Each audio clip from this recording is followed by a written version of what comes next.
कंचन rudali part 2।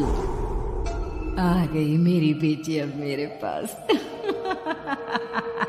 कहती हुई अब तक रोती छाती पीटती कंचन जोर जोर से हंसने लग जाती है।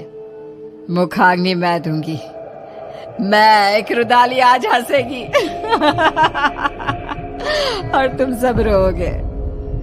कंचन वहीं पड़ी निशा की लाश के ऊपर से ईंट को हटाती है और निशा की अर्थी को जला देती है। बिना किसी सही रस्म के निशा का शरीर राख में मिल जाता है। प्रेमनाथ और ठकुराइन बेसुध होकर सब कुछ देख कर भी पर अपने दिल और दिमाग पर लगे सदमे के कारण कुछ भी समझ नहीं पा रहे थे। जलती चिता को छोड़ कंचन उठकर हवेली से बाहर चल देती है। बाहर की ओर निकलती रुदाली फिर एक बार पलटती है और ठकुराइन को देखती हुई कहती है, चलती हो ठकुराइन, जल्दी ही लौटूंगी। उसके बाहर कदम रखते ही पूरे गांव में मानो सैलाब उमड़ पड़ता है। बारिश तूफान रुकने का नाम ही नहीं लेते। चारों तरफ त्राहिमाम की स्थिति बन जाती है। इतनी गर्मी के मौसम में ऐसी बारिश, इसकी हर बूंद ऐसी है मानो किसी अपने के गम में फूट फूट कर रो रही हो। हाँ, तुम सही कहती हो रंभा। और ये सब हुआ भी छोटी ठकुराइन की मौत के बाद। क्या कारण हो सकता है इन सब का? अरे हम सब कब तक घरों में छिप कर बैठे रहेंगे हैं? अरे खेत की फसलें बर्बाद हो रही है सो अलग, ठाकुर साहब को ही जवाब देना होगा कि ये सब क्या है। परेशान होकर सभी गांव वाले तूफानी बारिश में ठाकुर साहब के घर पहुंचते हैं, जहां वो लोग देखते हैं कि ठाकुर साहब की हालत बहुत नाजुक है। कंचन, ये सब कुछ उसी का किया धरा है, जाने क्या करके गई है। जैसे ही उसने हवेली से जाते वक्त कहा जल्द ही लौटती हूँ, तब से इनकी तबीयत बिगड़ते ऐसी हो गई है। शहर से कोई डॉक्टर भी आने को राजी नहीं हो रहे। अब कंचन के घर जाना ही एक उपाय दिखता है। तभी ठाकुर साहब जोर जोर से चीखने लग जाते हैं, नहीं, मुझे प्रेत लोग नहीं जाना। अरे ठकुराइन, देखना ये तेरी बेटी को क्या हो गया है। मुझे साथ ले जाएगी ऐसा कह रही है। ये क्या कह रहे हैं आप? यहाँ पर कोई नहीं है।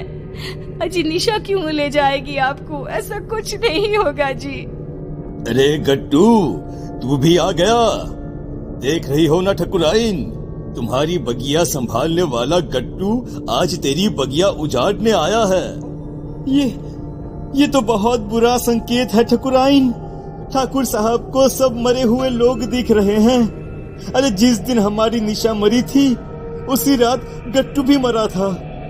मरे हुए पति को छोड़ फिर भी कंचन ठाकुर साहब की बेटी को रोने आ गई। अजीब सा नहीं लगा सुनकर? क्या वो रुदाली गट्टू की पत्नी है? ये सब क्यों हो रहा है? इसका जवाब बस वही दे पाएगी। हाँ ठकुराइन, और हमें एक बच्चा होगा, ये सपना भी गट्टू की पत्नी को ही आया था, जबकि हमारे वंश को तो श्राप था, श्राप। तेज बारिश में सभी भीगते भीगते रुदाली की कुटिया के बाहर पहुंचते हैं। तेज बारिश में बाहर औरतें काले कपड़े में अपने बालों को खोले अपने घुटनों पर बैठी जोर जोर से अपना सर घुमा रही थी। आएगा आएगा गया रे गया रे, आएगा आएगा गया रे, ऐसे कुछ अजीबोगरीब गाना गाती हुई जोर जोर से सर घुमाती वो औरतें बहुत डरावनी लग रही थी। हमें अंदर चलना चाहिए। सभी दरवाजा खटखटाते हैं पर कोई दरवाजा नहीं खोलता। तोड़ दो दरवाजा, हाँ तोड़ दो दरवाजा, दरवाजा तोड़ दो। दरवाजा तोड़कर सभी अंदर आते हैं। सामने का दृश्य ऐसा भयावना कि कोई अपनी आंखों पर विश्वास नहीं कर पा रहा था। ये क्या? हे भगवान, ये कंचन कौन है? इसके घर से तो प्रेत लोग का रास्ता जाता है। कंचन उठकर आगे बढ़ती है और जाते हुए अंगारों को पार करती एक अजीब से चेहरे के राक्षस के पास पहुंचती है, जिसके हाथ में चाबुक था जिससे वो रूहों को सजा देता था। पूरा गांव आ गया है मालिक, अब सबकी बलि और मेरे पति को वापस उनके शरीर में भेज दो। दोनों के शरीर को संजो कर रखा है मैंने। ये निशा बिटिया का शरीर तो सबने जलते हुए देखा है, तो रुदाली के पास शरीर कैसे है? ये क्या राज है? रुदाली गट्टू और निशा के शरीर को सबके सामने रखती है और कहती है, निशा मेरी बेटी थी, मेरी इकलौती बच्ची, जिसे मेरे पति ने ठाकुर साहब को सौंप दिया था, क्योंकि आप कभी मां नहीं बन सकती थी। बोली ठकुराइन, सच है ना ये? आप लोगों के पैसे के आगे मेरी ममता का गला घोट दिया गया। जिस दिन गट्टू ने मुझे बताया कि मेरी बेटी आपके घर जाने वाली है, मैंने उसी दिन से प्रेत लोक को अपना घर बना लिया था। पर मैं तो मां बनी थी, मेरे शरीर में सभी लक्षण थे, ये कैसे हो सकता है? आपको एक दवाई दी जाती थी जिसके कारण आपका शरीर एक गर्भवती औरत की तरह बदलने लगा, और फिर मैंने आपके गर्भ में डाल दिया प्रेत का अंश, वो अंश जो मेरी बेटी को मुझे वापस पाने में मदद करता। पर तुम्हारे वंशहीन होने के श्राप ने उस गर्भ का नाश कर दिया।